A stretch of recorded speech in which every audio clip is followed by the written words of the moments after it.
아마 한국 직장인이시라면 회식! 이 단어 정말 익숙하실 거예요. 고된 하루 업무를 마치고 동료들과 삼겹살에 소주 한 잔 기울이는 시간. 팀워크도 다지고 스트레스도 풀고. 뭐 한국 직장 문화에 빼놓을 수 없는 한 부분이죠. 자, 그런데 말이죠. 그렇게 즐거웠던 회식이 끝나고 집에 가던 직원이 만약에 끔찍한 사고를 당했다면 이건 어떻게 될까요? 그냥 한 개인의 안타까운 불행으로 봐야 할까요? 아니면 회사가 책임져야 하는 업무상 재해일까요? 이게 생각보다 굉장히 복잡한 문제입니다.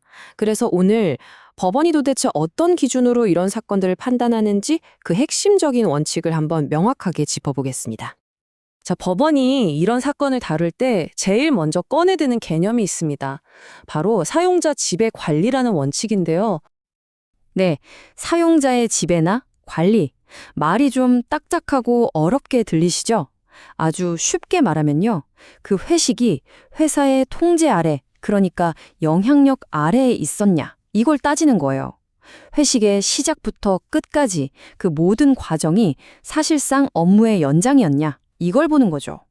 저는 이걸 좀 더 쉽게 회사의 울타리라고 부르고 싶어요.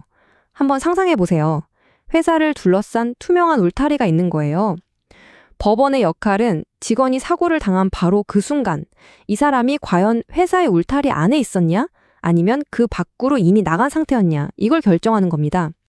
그럼 법원은 도대체 뭘 보고 이 회사의 울타리가 어디까지 뻗어 있는지 판단하는 걸까요? 그냥 판사 마음대로 정하는 게 아니고요. 대법원 판례에 따라서 딱 정해진 공식 체크리스트가 있습니다. 바로 이겁니다. 법원이 꼼꼼하게 따져보는 항목들이죠. 자, 누가 회식을 열었나? 회사의 목적이 뭐였나? 팀워크 다지기? 아니면 고객 접대? 그리고 참석이 사실상 강제였나? 또, 이거 아주 중요한데, 누가 돈을 냈는가? 이런 것들을 종합적으로 보는 겁니다. 자, 실제 사례를 보면 이게 확 와닿으실 거예요. 이 표를 좀 보세요.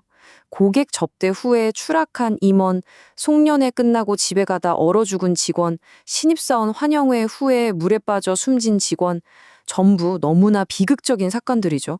그런데 법원은 이 세 사건 모두 업무상 재해라고 판단했습니다. 왜 그랬을까요? 맞습니다. 방금 전에 우리가 봤던 그 체크리스트, 그러니까 회식의 목적, 주최자, 비용 같은 기준을 모두 충족했기 때문이에요. 아마 지금 많은 분들이 이런 생각하실 거예요. 그래, 1차는 그렇다 치고 2차, 3차는? 맞아요. 한국 회식 문화 1차에서 잘 안 끝나잖아요. 2차, 3차로 이어질 때 과연 그 회사의 울타리는 어디까지 따라오는 걸까요? 여기에 대해서 대법원이 아주 명확하게 답을 내놨습니다. 만약에 상사가 계속 같이 있고 참석자도 거의 그대로고 결정적으로 비용을 회사가 낸다면 2차, 3차는 그냥 친구들끼리 노는 사적인 자리가 아니라는 겁니다. 1차 회식의 연장선으로 보는 거죠.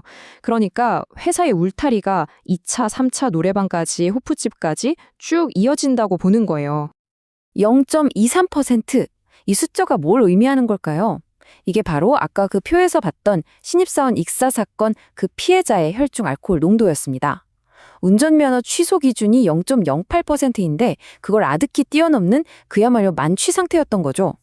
그리고 바로 이 음주라는 키워드가 법원의 다음 판단 기준으로 우리를 안대합니다. 핵심은 바로 이겁니다. 법원의 입장은 아주 일관돼요. 회사가 주도한, 즉 회사의 울타리 안에서 벌어진 회식에서 너무 많이 마셔서 정상적인 판단이 힘든 상태가 됐고 그것 때문에 사고가 났다면 그 책임은 회사에 있다는 겁니다.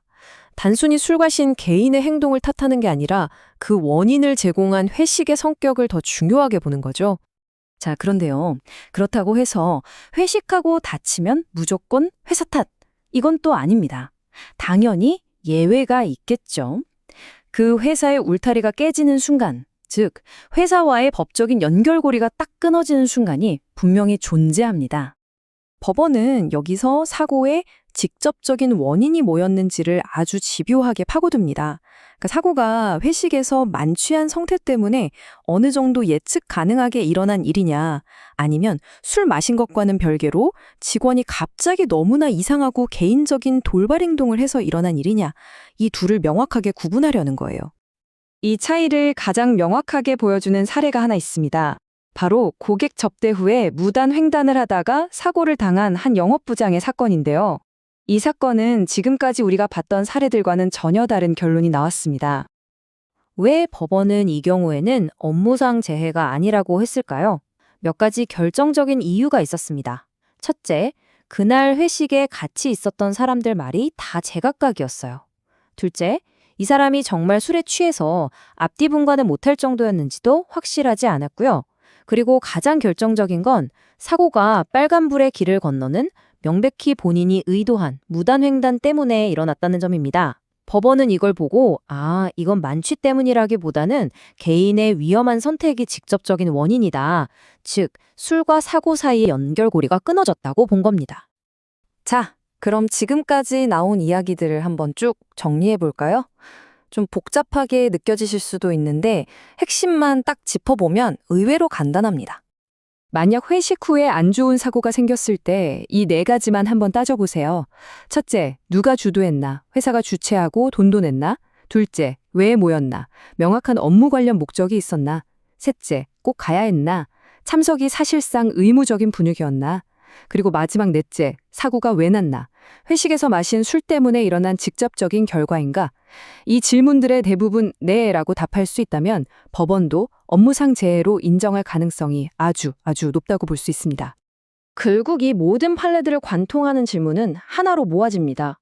일과 삶의 경계가 점점 희미해지는 요즘 우리가 계속 얘기했던 그 회사의 울타리는 과연 어디까지일까요? 사무실 책상이 아니라 집에서 24시간 울리는 업무 메신저로 연결된 지금 어쩌면 그 보이지 않는 울타리는 우리 모두를 확실히 넓게 감싸고 있는 건 아닐까요? 회사의 책임이 어디까지인지에 대한 이 고민은 앞으로도 계속될 우리 모두의 중요한 숙제일 겁니다.